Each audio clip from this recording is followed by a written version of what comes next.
What are we wearing today? I guess for me, and I think for you as well, it depends on what we're working during the day. So I'm wearing a light silver little top with a chiffon skirt, very feminine, and some neon trainers just to balance the girliness out of it.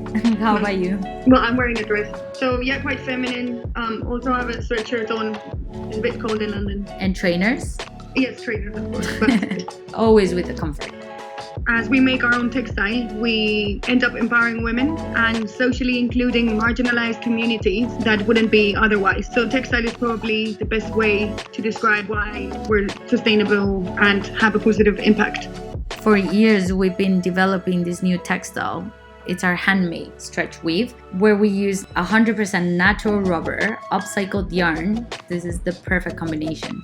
What do we want from the future? I would say for everyone to embrace their responsibility toward our planet. Yeah, more responsible human beings. Exactly. And then we'll have a better world if everyone's more responsible. Absolutely. Yay.